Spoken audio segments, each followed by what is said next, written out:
All right, Larry Krueger here at Levi's Stadium for the Pig and a Pickle Krug Show with a little 49er update as we come to you in front of the Jerry Rice picture. Look at that. Look at that shot of Jerry. Absolutely amazing. Jerry Rice, the greatest receiver of all time. We're brought to you, though, by Pig and a Pickle, the best barbecue in all of Northern California. Check them out. They're in Emeryville. They're in Corte Madera. They're open 7 days a week from 11 a.m. till 8 p.m. or until they run out. Go say hi to Damon and Mary. Get some brisket chili. Tell them that Krug sent you. And we're also brought to you by Sharp Corner Sports Cards and Collectibles. They're at 205 Cypress Avenue in Pacific Grove, California on the Monterey Peninsula. My good friend Anthony Catania is at 831-521-5264. And also, of course, Mancini Sleep World. Mancini Sleep World is a proud sponsor of the Krug Show. They offer a 120-night guarantee with a range of brands and price points. With Mancini's, you get free next-day delivery. Click the link below or go to sleepworld.com. Find a bed that works for you. Whether you shop online or visit in-store at any of Mancini's locations, all you got to do to save 10% is use the code KRUG10. KRUG10. You'll get 10% off. KRUEG 10. Again, that's KRUEG 10, and you'll get 10% off your mattress purchase. This is in-store or online at sleepworld.com. So thanks to Mancini's for being a proud sponsor of the Krug Show. All right, Niners getting ready to board the bird and take off for Arizona, where they will finish up this frustrating 2024 campaign. And I say frustrating because it's been a rough one for the Niners. It really has. It's all the adversity and all the different things that happened, the short off season, the schedule, the injuries, the tragedies, the poor drafting. It's all caught up to them this year. And whether they finish with 6 wins or 7 wins, they're not going to the playoffs. And it wasn't nearly good enough. Wasn't good enough by their standards, wasn't good enough by your standards, wasn't good enough by my standards. I'm sure it wasn't good enough by Jed York's standards. So, and I'm sure Kyle Shanahan and John Lynch wasn't good enough for their standards either. So nobody's happy. And this thing's coming to an end on Sunday. And then it's all about, do your autopsy, figure out what you think went wrong, and correct it. Go about correcting it. John Lynch said this morning on KMBR, hey, that process has already begun. I'm sure it has. And it's really important that they have a great offseason, both in free agency and in the draft. And we'll have a lot to say about it as we go. But Kyle Shanahan started his comments today by talking about the injuries. And Spencer Burford for this game against Arizona, out. Deebo Samuel, out. Demo Lenore, out. Robert Beal out, and of course Brock Purdy's out. So those 5 guys are all out. Demetrius Flannigan-Fowles, they're listing as doubtful. Colton McKivit's questionable. George Kittle's questionable. Isaac Yadam's questionable, and Jair Brown is questionable. So those will all be game time decisions as the Niners head to Arizona to take on the Cardinals. Now, a couple of themes in this game coming up on Sunday. Josh Dobbs. Maybe a little bit of a revenge game. He played with Arizona in 2023, and he played 8 games. He threw for 1,529 yards, 8 touchdowns, 5 picks, 258 rush yards, 3 rushing touchdowns. He completed 63% of his passes. The Niners kind of, Kyle Shanahan said one of the things they liked about him is that when they saw him against Dallas and they saw what he did against the Niners, and they said, hey, let's bring him here. And Dobbs did not play much this year, but I'm eager to see what he looks like in this game. And I asked him if he's happy here, would he like to return, and did he learn a lot from Brock? He went on and on and on how he learned from Brock, but then he was totally non-committal about coming back. And I just feel like when Shanahan chose Brandon Allen over Dobbs for the Green Bay game, Dobbs pretty much at that point probably said, I'm out of here at the end of the year. So I don't have any sources on that. It's just my thoughts on the matter. But Dobbs will start Sunday, and will it be a revenge game? Will he get revenge on the Cardinals? The one thing that's hard to gauge is the 49ers play hard, and they're going to bring it in this game too. They're going to play hard. And so I can't decide who's going to win this game because Arizona's favored, but the Niners have been playing just well enough to lose. Arizona is at home. They looked pretty good against the Rams, but then they kind of turned it over. It's like, I'm not sure what to expect in this game. I think the 49ers have more pride as an organization than the Cardinals do, for sure. But I don't know who's going to win this game, and I don't know who's going to show up. If you told me the Cardinals were going to show up, I'd say probably the Cardinals win the game. But, I'm not confident that the Cardinals are going to show up. And I'm pretty confident the Niners are going to show up and play hard. So that might be the difference on Sunday. The other thing is one thing to watch in this game is who's the best tight end on the field. George Kittle or Trey McBride. Both these guys are just having amazing years. McBride leads Kittle by 2 receiving yards on the year, but McBride's got 28 more catches, and he's got 39 more targets.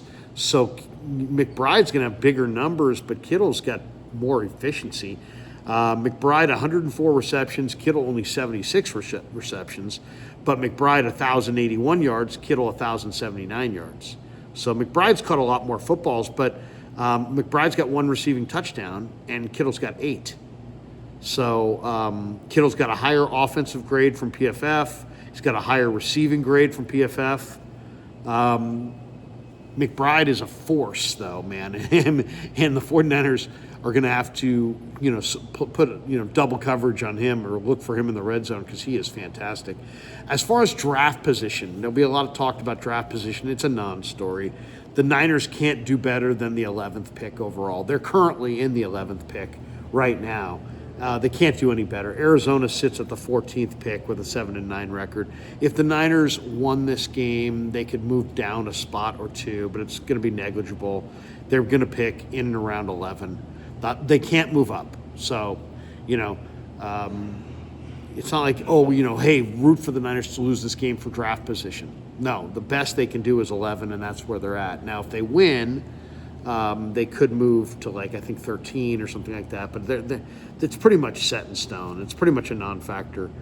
In the first matchup, Arizona came from down 23-10 and beat the Niners 24-23. That was week 5. That was pretty much the first glimpse that we got at the time that things were not all right in Ninerland. Because that was the first game that got away that you're like, okay, wait a second, that's not right. For as far as what are we going to see in this game, Niners are 6-10, Arizona's 7-9. Arizona's a 4.5-point favorite. The Niners are playing for pride. One couple things to look for in this game. If Nick Bosa winds up going, he's going for a 4th straight season of 10+ sacks. He's got 9 sacks right now. If he has a huge day, and Arizona will be playing Jackson Barton and Kelvin Beachum at tackles, so that's not the greatest tackle tandem that's ever been. If Bosa goes off in this game, he's 4.5 sacks away from passing Charles Haley for second place all-time on the Niners' all-time sack list. I think number 1 on the list is BY. So Haley's number 2, and Bosa can pass Haley for number 2 if he has 4.5 sacks, which would be, eventually he's going to get him, but that would be amazing if he got him in this game. 5 sacks of Kyler Murray. I mean, that's probably a little bit too much to ask. As far as on the other side, who to look for in this game, we mentioned the tight end, but also Marvin Harrison Jr. He had 96 yards last week against the Rams. He's playing great coming in. He's 15 yards shy of passing his dad's rookie total with the Colts. His dad had 836 yards in 1996, and that was 6 years before Marvin Harrison Jr. was born. Marvin's got 822 right now coming in. So there's a very good chance that he passes his dad in this game, which is kind of cool, kind of a cool thing. Also, it's a big game for George Kittle. He's seeking 100 yards receiving in 3 straight games. And you'd think 100 yards receiving in 3 straight games, that's probably happened, recently. Not only has it not happened recently, it hasn't happened in 30 years. You got to go back to 1995, the last time a 49er receiver had 300-yard days in a row. And it was the great Jerry Rice in 1995. So, that's pretty amazing if you think about it. There hasn't been any receiver in the Niners' history in 30 years to have 3 straight 100-yard days, but that's true. It's absolutely a fact. It's kind of an oddity, but there you go. Big question in this game, can the Niners stop Michael Carter? He's a good runner. He's a good little receiver. They're going to have to stop Carter. They haven't done it the last 2 weeks. I mean, Achane ate him up. Jahmyr Gibbs ate him up. I mean, can they stop Michael Carter? This, to me, this is going to be an interesting game to see just who plays hard. Who comes out and really plays. To me, that's really what I'm looking for. There was a play last week where Malik Mustafa ran all the way across the field. And, it's funny, Debo and Amon-Ra were talking about it on the Amon-Ra podcast with Amon-Ra's brother. And they were talking about how Mustafa's a big hitter. But Mustafa also had the play of the week last week where he hustled all the way across the field on the misdirection by Gibbs to chase him down. And to me, if I'm Kyle Shanahan and if I'm John Lynch, that's what I'm looking for more than anything else. More than a win, more than a catch, more than a tackle, more than anything else. Who is playing with their hair on fire in a game that means nothing? Because that will tell you that that's a football player, that's a personality that you want on your football team. This last game will be valuable for that, just to find out who those guys are. And, you want more of those guys on your roster. The one, when you win, you get credit. When you lose, you don't get credit. Well, last year they won. They had 9 Pro Bowlers, I think 13 with the alternates. This year they had 4 Pro Bowlers, and that's a big drop. So, finding your future Pro Bowlers has got to be absolutely on the top of the list for John Lynch and Kyle Shanahan, and I know it is. And Malik Mustafa is one of those guys, and it's exciting to see. And to me, you're going to find out in this Week 18 game about the culture of the team and the culture of the players in that room. If they play hard and play like with their hairs on fire, then football means a lot to them, and the Niners got the right guys. If they're, just kind of pile observation, playing 3/4 speed, not that into it, those are guys you probably want to move on from. There's going to be a lot of turnover. There always is on a football team. 20 guys almost every year. There could be a lot more than that this year because of a Brock Purdy contract and a lot of free agents and maybe the desire to turn the page on this era and kind of begin anew. You may see a big change in this roster from this year to next year. Just, you always see, you're always going to see 10, 12, 15 guys. You may see closer to 25, 30 guys changed out as the Niners look to kind of find their next great team and build their next Super Bowl champion.